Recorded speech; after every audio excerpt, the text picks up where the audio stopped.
Hello everyone, কেমন আছো তোমরা সবাই? আশা করি খুব ভালো আছো, আমিও ভালো আছি। Welcome to my new blog. তো তোমাদেরকে সঙ্গে নিয়ে আমি আমার ব্লগটা শুরু করছি। তো আজ হলো বৃহস্পতিবার, আর বৃহস্পতিবার মানেই বোঝো কাজের কতটা তাড়া হতে পারে। তো এই কারণে সকাল থেকে দেখো লেগে পড়েছি। তো আমার প্রত্যেক বৃহস্পতিবারই আমার দেরি হয়ে যায়, জানো তো, পুজো করতে করতে অনেকটা বেলা হয়ে যায়। তো আজ ভাবলাম আজ তাড়াতাড়ি উঠে তাড়াতাড়ি কাজ করব। তাও সেই উঠতে উঠতে যেহেতু ছেলে সেই 5:30টার সময় স্কুলে যায়, তো ওকে দিয়ে এসে না, যেহেতু শীতকাল বুঝতেই পারছো, ওকে দিয়ে এসে মনে হয় কি আর একটুখানি ঘুমাই। এই ঘুমাতে ঘুমাতে লাস্টে আমার সেই 8টা ওরকম বেজে যায়, জানো তো, ঘুম থেকে উঠতে। তো দেখো, যাই হোক, ঘুম থেকে উঠেই চলে এসেছি রান্নাঘরে, আর এসে শাক বসিয়ে দিয়েছি। এটা শাক বলতে পালং শাক, কালকে ছিল, আগেই কেটে রেখেছিলাম। কালকে ভেবেছিলাম রান্না করব, তো রান্না করা হয়নি কোনো একটা কারণে। তো আজ এই কারণে আজ ওই শাকটা রান্না করছি। তো তারপরে দেখো, আমার যখনই আমি শাক রান্না করতে যাই না, তখনই জানি চুল কোথা থেকে চলে আসে, মাথার চুল।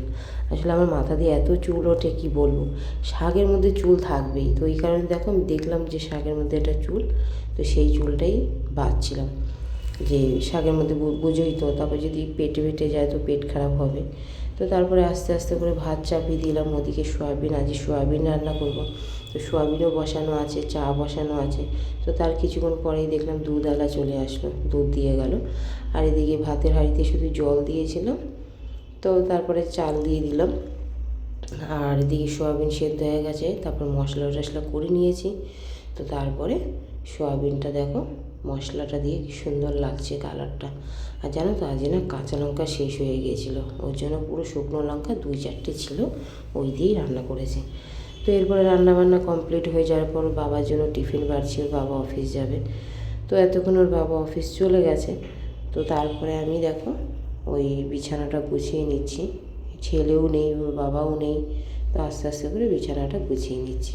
আমি প্রথমে কী করি বলো তো, বিছানার সব লেপ কাঁথা কম্বলগুলো এই দড়িটা, এখানে সামনে আমাদের একটা দড়ি টানানো আছে, তো এই দড়িটার মধ্যে আগে রেখে নিই সব কিছু। রেখে তারপরে আস্তে আস্তে করে বিছানাগুলো পরিষ্কার করি। আর খাটের সাইডেও দেখতে পাচ্ছি অনেক জামা কাপড়, সেগুলো সব পরিষ্কার টরিষ্কার করে আলটিমেটলি দেখো আমার বিছানাটা কত সুন্দর লাগছে এখন পরিষ্কার করার পর। তো তারপরে বিছানা পরিষ্কার হয়ে গেলে চলে আসলাম রান্নাঘরে আবারও।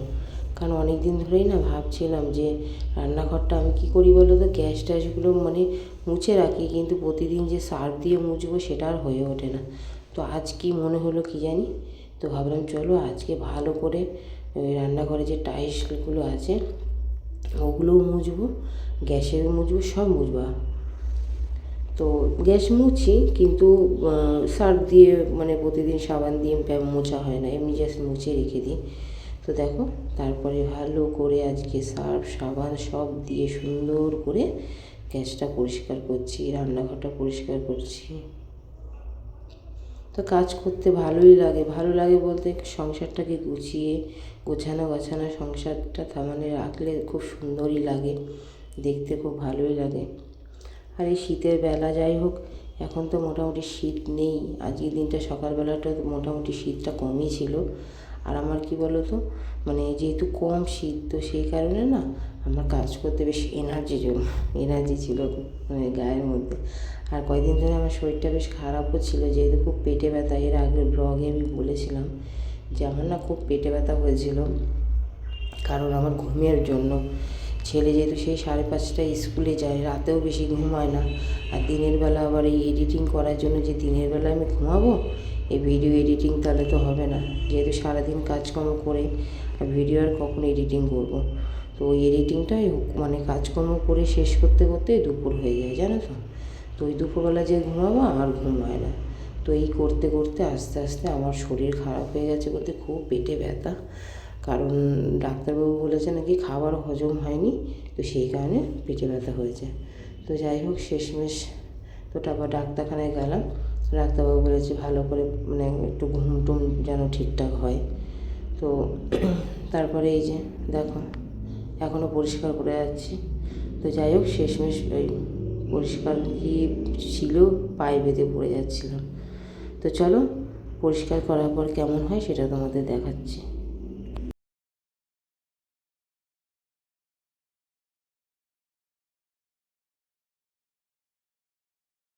তো তারপরে দেখো গ্যাসটা কি সুন্দরভাবে পরিষ্কার করে নিয়েছি আর দারুণ লাগছে দেখতে। তো তারপরে আর এদিকে ওর বাবা সকালবেলা কয়েকটা তেল এনে দিয়ে গেছিলো, কারণ তেল একদম শেষ হয়ে গেছিলো, আর হচ্ছে সেগুলো সেই কারণে ভরে রাখছি। আর এদিকে দেখো বিস্কিট এনেছিলো, এই বিস্কিটটা কালকে রাতে এনেছিলো।